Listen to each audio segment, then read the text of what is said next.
आपको एक overall review बताया है कि कैसा पेपर था। अभी देखो अगर मैं पेपर की बात करती हूँ ना, पेपर ठीक था, मतलब ईजी टू मॉडरेट था। हेलो एवरीवन, स्वागत है आप सभी का एक और बेहतरीन वीडियो में। लास्ट वीडियो मैंने आप लोगों के साथ डिस्कस किया था जो हरियाणा ग्रुप डी का एग्जाम हुआ था 2023 में, उसका जो पेपर एनालिसिस किया था उसके बारे में डिटेल से डिस्कस कर लिया था। उसमें लास्ट वीडियो मैंने आप लोगों के साथ डिस्कस किया था हिंदी, इंग्लिश और उसके अलावा डिस्कस किया था मैंने इंडिया जीके का। मतलब तीन सब्जेक्ट ही डिस्कस किए थे कि इन तीनों सब्जेक्ट में क्वेश्चन कौन कौन से टॉपिक से पूछे गए हैं। आई होप आपने वो वीडियो देख लिया होगा। अभी देखिए, आज मैं आप लोगों के साथ डिस्कस कर लेती हूँ हरियाणा जीके के बारे में। देखो, हरियाणा जीके मोस्ट इंपॉर्टेंट है और सबसे ज़्यादा क्वेश्चन हरियाणा जीके से ही पूछे जाते हैं। तो अगर मैं बात करूँ हरियाणा जीके की, देखो अगर मैं हरियाणा जीके की बात करती हूँ तो हरियाणा जीके में क्या है, फर्स्ट मैं बात कर लेती हूँ क्वेश्चन कौन कौन से टॉपिक से पूछे गए थे। देखो, हरियाणा जीके काफी बड़ी है, इतनी छोटी भी नहीं है जिनको ऐसा लगता है ना कि छोटी है। पहले वो था कि ऊपर ऊपर से क्वेश्चन पूछ लिए जाते थे, अब वैसा रूल है नहीं, अभी मतलब काफी डीप क्वेश्चन पूछे जाते हैं, तो काफी बड़ी हो चुकी है अभी हरियाणा जीके। तो मैं बात कर लेती हूँ, देखो सबसे पहले महाभारत काल की। अगर मैं बात करूं महाभारत काल से, तो इन्होंने दो क्वेश्चन पूछे थे। एक तो महाभारत का रचयिता पूछा था, यानी कि महाभारत को किसने लिखा था ये पूछा था, और एक और क्वेश्चन था। तो कुल जो टोटल क्वेश्चन थे महाभारत काल से दो थे। उसके अलावा मैं बात करती हूँ गुरुद्वारे। हरियाणा में काफी सारे गुरुद्वारे हैं, उनमें से उन्होंने एक क्वेश्चन पूछा हुआ था गुरुद्वारे से। आभूषण, आभूषण जो भी पहने जाते हैं, और अभी ऐसा कोई एग्जाम नहीं होगा जिसमें आभूषणों से क्वेश्चन ना पूछा जाए। एक क्वेश्चन वहां भी पूछ रखा था। एक क्वेश्चन था एनएसजी से रिलेटेड, ठीक है, इसका हेड ऑफिस कहाँ है, इस तरीके का क्वेश्चन था, कुछ मेरा भी याद नहीं है। फिर खेल में इन्होंने पूछा था, एक पूछा था गरिमा चौधरी। ये तो हर बार होता है, और मतलब ऐसे आभूषण की तरह खेलों से भी ऐसा कोई एग्जाम नहीं होगा जिसमें क्वेश्चन ना पूछा गया हो, और खासकर नेम देके पूछ लेते हैं ये कौन से गेम से रिलेटेड है। तो इन्होंने पूछा था गरिमा चौधरी। ये भी ध्यान रखना, जो ज़्यादा फेमस होते हैं उनको नहीं पूछते, जो मतलब इतने ज़्यादा फेमस नहीं होते ना उनको ही पूछते हैं। तो गरिमा चौधरी का पूछा था। एक पूछा था इन्होंने खेलों में ही है रणजी ट्रॉफी का, ठीक है ना, रणजी ट्रॉफी का क्वेश्चन पूछा था। कौन शामिल नहीं था रणजी ट्रॉफी में हरियाणा से, तो वो एक क्वेश्चन इस तरीके का था। दो क्वेश्चन खेलों से हो गए थे। एक जीएसडीपी का पूछा गया था। जीएसडीपी यानी कि जो सकल राज्य घरेलू उत्पाद है, मतलब हरियाणा इकोनॉमी का था ये क्वेश्चन। हरियाणा इकोनॉमी का एक क्वेश्चन था, ठीक है। कपास उत्पादन में पूछा था। कपास उत्पादन में इन्होंने एक क्वेश्चन पूछा था, और ये क्वेश्चन था आपका फसलों से रिलेटेड, ठीक है। फसलों से, या फिर आप मान सकते हो कि इसको फसलों से रिलेटेड था, एग्रीकल्चर वाला मान लीजिए आप इसको, ठीक है। ये एक क्वेश्चन पूछा था इन्होंने। उसके बाद एक क्वेश्चन इन्होंने एजुकेशन की फील्ड, जैसे कि आपका विश्वविद्यालय क्वेश्चन था, विश्वविद्यालयों से रिलेटेड था कि एक विश्वविद्यालय दे रखा था और ये कहाँ पर है या इसकी स्थापना कहाँ पर हुई है, बस इस तरीके का क्वेश्चन था। एक क्वेश्चन था मतलब विश्वविद्यालय से। इस बार हो सकता है कि आपसे पूछ लिया एचबीएससी का चेयरमैन कौन है या जो भी है, क्योंकि एचबीएससी में इस बार जो भी हुआ है, धांधलेबाजी है, स्टेट एग्जाम कैंसिल होना हो, सब कुछ, तो क्या पता कुछ भी पूछ सकते हैं ना, तो कुछ भी हो सकता है। सूरजकुंड मेला काफी इंपॉर्टेंट रहता है, और सूरजकुंड मेला जो है उससे भी इन्होंने एक क्वेश्चन दे रखा था, ठीक है। उसके बाद मैं बात करूं, एक क्वेश्चन इन्होंने पूछा था कि नीमराना कौन से राज्य में। अब आप इसको इंडिया जीके में मान के चलिए, बट मैं बता देती हूँ ये क्वेश्चन इन्होंने पूछा था कि नीमराना कौन से राज्य में है, तो ये राजस्थान में है, और राजस्थान के अलवर में है, ठीक है। ये क्वेश्चन था। उसके अलावा जो योजना थी, हरियाणा की योजना थी स्पेशली कौन सी थी, मुख्यमंत्री प्रगतिशील योजना, किस श्रेणी से रिलेटेड है ये क्वेश्चन था। मतलब योजनाओं का मैं मानूं एक क्वेश्चन इन्होंने पूछा था, ठीक है। उसके अलावा नारनौल किस जिले में है, क्या पता इस बार डब्बू वाली पूछ ले, बट लास्ट टाइम इन्होंने पूछा था नारनौल किस जिले में है, तो नारनौल है महेंद्रगढ़ में। हेडक्वार्टर जो महेंद्रगढ़ का वो कहाँ है, नारनौल में ही है, तो ये क्वेश्चन पूछा था, ठीक है। उसके अलावा अगर मैं बात करूँ, एक महोत्सव पूछा था। बहुत सारे महोत्सव होते हैं हरियाणा में, तो उनमें से एक महोत्सव पूछा था इन्होंने, आम महोत्सव। आम महोत्सव कहाँ है, पिंजौर में, ठीक है। उसके अलावा एक क्वेश्चन था मंत्रिमंडल का, मंत्रिमंडल का, तो मंत्रिमंडल में इन्होंने पूछ रखा था वन्य जीव मंत्री कौन है ना, तो ये क्वेश्चन पूछा था। उसके अलावा राज्य वृक्ष पूछा हुआ था, काफी इजी क्वेश्चन, आप लोगों को कमेंट करना है कमेंट सेक्शन में कि राज्य वृक्ष कौन सा है हरियाणा का, एक क्वेश्चन था। हरियाणा की सीमा, ठीक है ना, जो हरियाणा की सीमा है वो कितने राज्यों के साथ लगती है, ये क्वेश्चन पूछा था। तो दो क्वेश्चन ये थे। उसके अलावा अगर मैं बात कर लेती हूँ, और भी क्वेश्चन थे, देखो 25 क्वेश्चन पूछे जाते हैं, तो काफी सारे थे, और इन्होंने ओवरऑल सारी चीजें कवर कर ली थी एक एक क्वेश्चन पूछ के, ठीक है। पुलिस आयुक्तालय पूछे थे, ठीक है ना। इस बार पुलिस कमिश्नरी या कुछ और पूछा जा सकता है कि पुलिस जिला कौन सा बनाया गया है, तो पुलिस आयुक्तालय पूछा था लास्ट टाइम, ठीक है ना। उसके अलावा ये भी एक क्वेश्चन था इसका, करंट में पूछा था। करंट के बता देती हूँ मैं अभी आपको। करंट में था वित्त वर्ष 2022-23, क्योंकि अपना एग्जाम तभी था ना, उस वित्त वर्ष 2022-23 का पूछा था, तो एक क्वेश्चन था, ठीक है ना। यहाँ से भी एक क्वेश्चन था। उसके अलावा ओटू बांध कौन सी नदी पर है, ये पूछा था। बांध से भी एक क्वेश्चन हो गया। हरियाणा के नृत्य, हरियाणा में कितने जिले हैं, ये देखो कितना इजी क्वेश्चन है कि कितने जिले हैं, ये क्वेश्चन पूछा था। ये करंट के क्वेश्चन है, कितने जिले हैं, और जैसे कि वित्त वर्ष का क्वेश्चन हो गया, पुलिस आयुक्तालय हो गई, ये सारे करंट में ही माने जाएंगे, है ना, ठीक है। उसके अलावा राज्यसभा की सीटें कितनी है, यानी कि हरियाणा पॉलिटी राज्यसभा में कितनी सीटें हैं, एक क्वेश्चन ये पूछा था। और एक इंदिरा गांधी उष्मीय शक्ति परियोजना, एक क्वेश्चन ये था।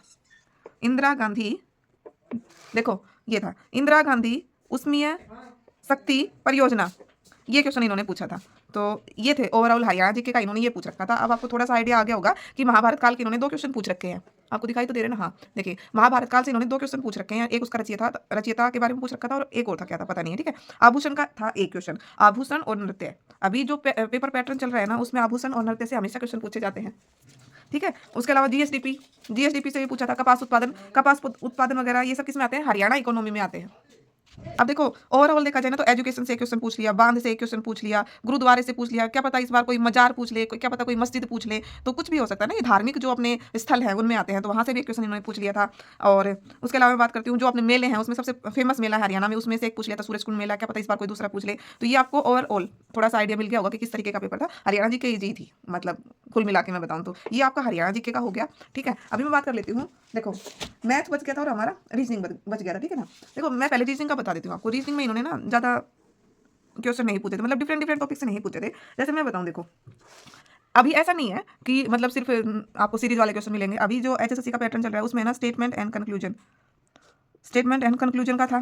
ठीक है, और उसके अलावा एक कैलेंडर का था। ये तो अभी पहले है ना, एक ये कैलेंडर और एक ये क्लोक, ये मतलब भिवानी बोर्ड ज़्यादा पूछता था इसको, एस्टेट में ज़्यादा क्वेश्चन आते थे इनके। बट अभी है ना एचएसएससी भी इन दोनों टॉपिक से ज़्यादा क्वेश्चन पूछने लगी है। उसके अलावा सीरीज का था एक क्वेश्चन। सीरीज के आई थिंक 2 क्वेश्चन थे, डायरेक्शन के भी 2 क्वेश्चन थे। ठीक है, डायरेक्शन के थे, कोडिंग डिकोडिंग के थे, तो मेनली यही टॉपिक थे। थोड़ा सा आपको आइडिया मिल गया होगा, बस मतलब मेनली यही टॉपिक दे रखे थे। सीरीज में ये हो सकता है कि 2 से 3 हो। स्टेटमेंट एंड कंक्लूजन के भी उन्होंने 2 क्वेश्चन डाल रखे थे। तो ये रीजनिंग का है। रीजनिंग पता है इतनी टफ है भी नहीं, काफ़ी ईजी है।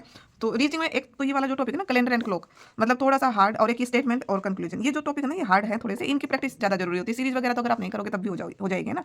तो कैलेंडर वाला आजकल अभी भी है, उस टाइम में पूछा जाता था, मतलब 23 में एग्जाम हुआ था और अभी भी पूछा जाता है। एचएसएससी अभी पूछने लगे हैं। तो देखो अभी हम बात कर लेते हैं मैथ की, है ना। मैथ की बात कर लेते हैं कि मैथ में क्या क्या था। ठीक है, मैथ की है ना काफ़ी बच्चों का ये रहता है कि हम कैसे करें मैथ, और ये भी रहता है कि वीक भी रहता है बहुत से बच्चों का, जो आर्ट वाले स्टूडेंट होते हैं उनका थोड़ा सा रहता है। ठीक है, देखो सबसे पहले मैं बात कर लेती हूँ। इन्होंने लॉस एंड प्रॉफिट, मैंने आपके साथ एक शॉर्ट वीडियो शेयर करी थी कि कौन कौन से मोस्ट इंपॉर्टेंट टॉपिक है। देखो वो जो मोस्ट इंपॉर्टेंट टॉपिक की वीडियो है ना, वो मैंने ऐसे ही नहीं डाली थी, वो मतलब जो प्रीवियस ईयर अपने पेपर हुए हैं ना उनके बेस पर उनका एनालिसिस करके तब डाला था। ठीक है, लॉस एंड प्रॉफिट के 2 क्वेश्चन थे। अभी भी आपने सीईटी का पेपर दिया था अभी 2025 में, तो आपने देख लिया होगा लॉस एंड प्रॉफिट का ना हर शिफ्ट में एक क्वेश्चन आया है। तो लॉस एंड प्रॉफिट इंपॉर्टेंट है। लॉस एंड प्रॉफिट के इन्होंने 2 क्वेश्चन डाल रखे थे। उसके अलावा टाइम एंड वर्क से एक क्वेश्चन था। ठीक है, सिलेंडर वाला जो है, सिलेंडर और वॉल्यूम, उसकी वॉल्यूम फाइंड आउट करनी थी, तो उससे भी इन्होंने एक क्वेश्चन डाल रखा था। उसके अलावा अगर मैं बात कर लेती हूँ स्पीड, HCF LCM, ठीक है, HCF LCM, उसके अलावा डिस्काउंट CI SI, और एक क्वेश्चन इन्होंने देखो इन सबसे ना एक एक क्वेश्चन था। डिस्काउंट वाला, HCF LCM, स्पीड वाला, इन सबसे क्या था, एक एक क्वेश्चन था आपका। ठीक है, उसके अलावा अगर मैं बात कर लेती हूँ, देखो अलजेब्रा के 2 क्वेश्चन दे रखे थे। अलजेब्रा के इन्होंने 2 क्वेश्चन दे रखे थे, और रेक्टेंगल का भी एक क्वेश्चन था। ठीक है, रेक्टेंगल का क्वेश्चन था, उसमें इन्होंने साइड फाइंड आउट करनी पूछी थी। ठीक है ना, हमें क्या करना था, साइड फाइंड आउट करके बतानी थी। तो ये मैथ के इन्होंने क्वेश्चन पूछ रखे थे। देखो एक बात बताती हूँ मैं आपको, है ना, मैथ में है ना, मैं कभी ये नहीं कह सकती कि आप CI को छोड़ दो, SI को छोड़ दो, लॉस एंड प्रॉफिट को छोड़ दो, टाइम एंड वर्क को छोड़ दो। देखो मैथ है ना, उनके ऊपर डिपेंड करता है कि क्या पता। अभी वैसे तो जो CET का पेपर हुआ है अभी ये 2025 में, तो इसमें भी इन्होंने उससे CI और SI से दोनों से क्वेश्चन पूछे हैं। पर क्या पता अभी भी ग्रुप डी में ना दे, क्या पता लॉस एंड प्रॉफिट के 3 दे दे, क्या पता सिलेंडर के 3 क्वेश्चन दे दें। तो कुछ फिक्स नहीं है, मैथ के टॉपिक करने पड़ेंगे हमें सारे। मैंने आपको एक ओवरऑल रिव्यू बताया है कि कैसा पेपर था। अभी देखो अगर मैं पेपर की बात करती हूँ ना, पेपर ठीक था, मतलब इजी टू मॉडरेट था। मैं हार्ड तो नहीं कहूँगी, क्योंकि ये है ना कौन सी शिफ्ट थी अभी पेपर, शायद है ना एक शिफ्ट में हार्ड था और एक में इजी था। तो ये इजी वाला पेपर मैंने एनालिसिस किया है, और हार्ड वाला भी मैं आप लोगों के साथ कर लूँगी शेयर, बट ये इजी था। अगर आपने थोड़ी भी पढ़ाई करी है तो मतलब ठीक ठाक था। बाद में तो देखो जिनका हार्ड होता है उसका नॉर्मलाइजेशन हो जाता है। तो ये आपको समझ में आ गया होगा। मैंने आपके साथ पार्ट 1 डिस्कस कर लिया था अच्छे से, और अभी पार्ट 2 के लिए मैथ्स वगैरह बचे हुए थे, क्योंकि उस दिन ज़्यादा लंबा वीडियो हो जाता। और ये जो वाला ये है ना हरियाणा जी के में भी आपको थोड़ा सा मतलब रफली आइडिया मिल ही गया होगा कि कौन कौन से टॉपिक हमें करने हैं। तो भाई आज का वीडियो इतना ही रख लेते हैं, मिलते हैं एक और बेहतरीन वीडियो में। आप चैनल को ज़्यादा से ज़्यादा सब्सक्राइब करो, वीडियो को ज़्यादा से ज़्यादा लाइक करो। चैनल पे फर्स्ट टाइम विजिट कर रहे हो तो चैनल को सब्सक्राइब करना ना भूलना। आज के लिए इतना ही, थैंक यू सो मच।